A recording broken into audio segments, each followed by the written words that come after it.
Le théorème de Pythagore est non seulement un monument des mathématiques, mais c'est aussi le tout premier théorème que les élèves découvrent en début d'année de 4e. Il est par conséquent indispensable d'apporter un soin tout particulier à sa compréhension et à sa rédaction. Et c'est précisément ce que nous allons faire aujourd'hui dans cette vidéo.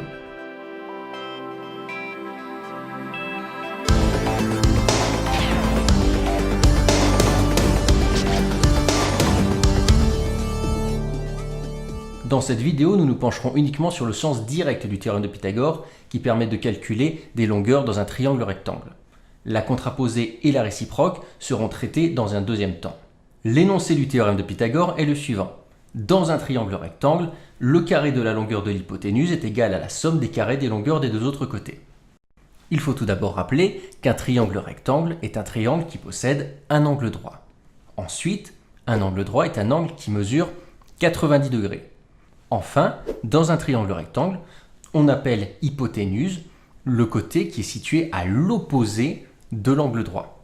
C'est aussi d'ailleurs le plus grand côté. On peut constater que le théorème de Pythagore ne fonctionne que dans le cas d'un triangle rectangle. Prenons par exemple un triangle ABC rectangle en A. Cela signifie que l'angle A est un angle droit.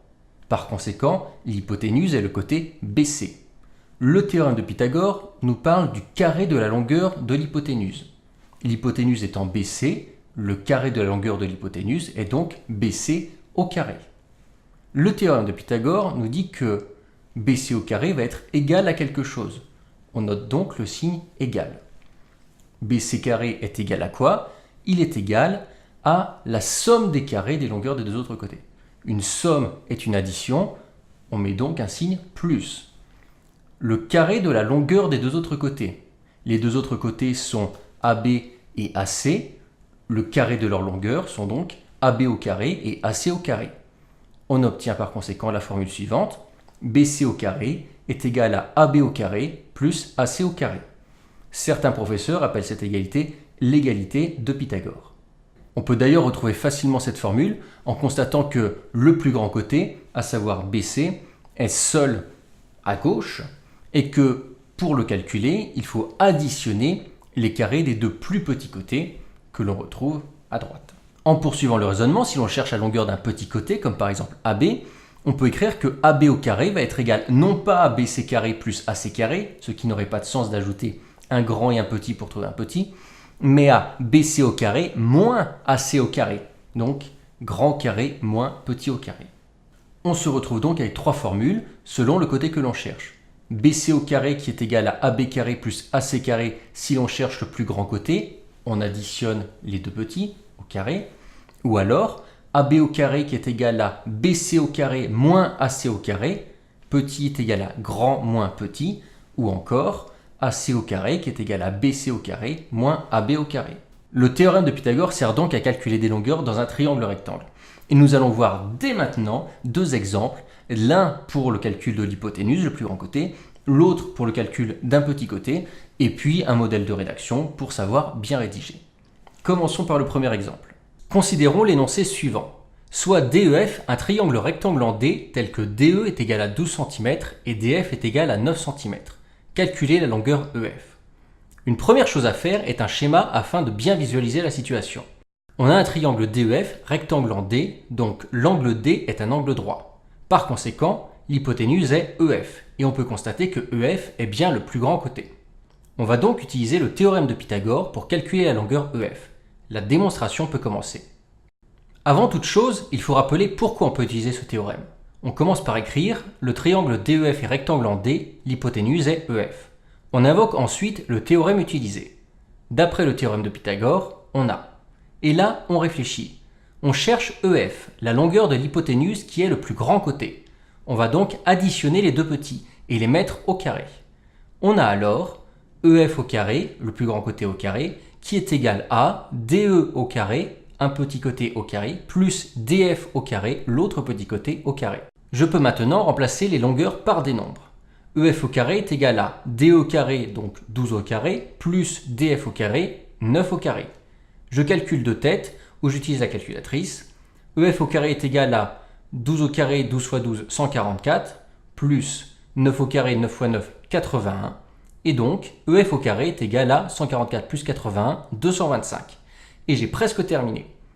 Si je me rappelle du cours sur les carrés et racines carrées, je sais alors que si EF au carré est égal à 225, alors EF tout seul va être égal à la racine carrée de 225. J'utilise ma calculatrice et je trouve que la racine de 225 est égale à 15. Je peux vérifier, 15 fois 15 est bien égal à 225. J'ai donc EF qui est égal à 15 cm, car mes longueurs au départ étaient en centimètres. J'encadre le résultat et l'exercice est terminé. Ce premier exemple traitait le cas du calcul de l'hypoténuse, le plus grand côté. Passons maintenant au deuxième exemple où on va essayer de calculer la longueur d'un petit côté. Soit LEO, un triangle rectangle en haut, tel que LE est égal à 10 cm et EO est égal à 8 cm. Calculer la longueur LO.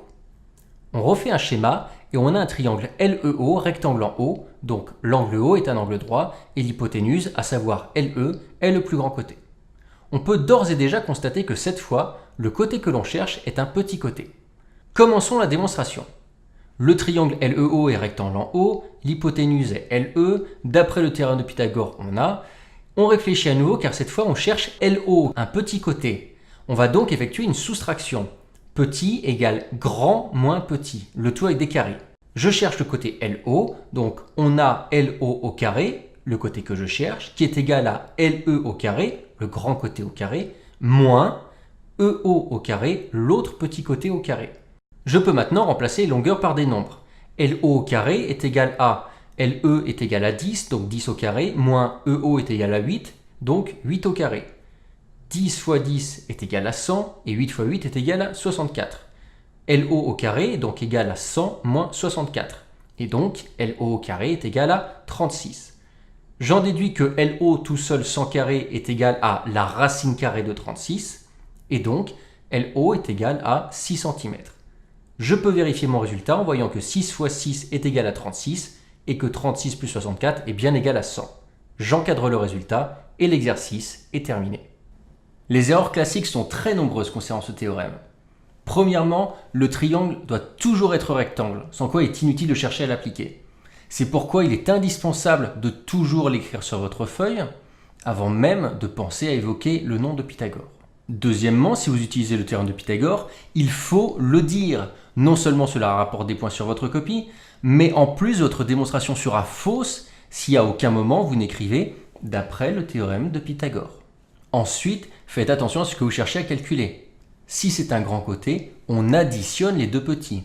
Si c'est un petit, on fait grand moins petit sans se tromper dans l'ordre, et toujours avec des carrés. Enfin, ne vous trompez pas dans l'utilisation des carrés et de la racine carrée, mettez bien les unités à la fin des calculs, et surtout, encadrez bien les résultats. Cette première partie est maintenant terminée. Nous avons vu aujourd'hui ce qu'était le théorème de Pythagore et quelle pouvait être son utilité, même s'il reste encore beaucoup de choses à dire. Nous avons vu deux exemples de calcul de longueur, l'un dans le cas de l'hypoténuse, l'autre dans le cas d'un petit côté, ainsi qu'un modèle de rédaction. Enfin, nous avons évoqué les erreurs les plus courantes, ainsi que des erreurs de rédaction, mais pas seulement. J'espère que cette vidéo vous a plu, n'hésitez pas à laisser des commentaires ci-dessous, et je vous dis à très bientôt pour la deuxième partie.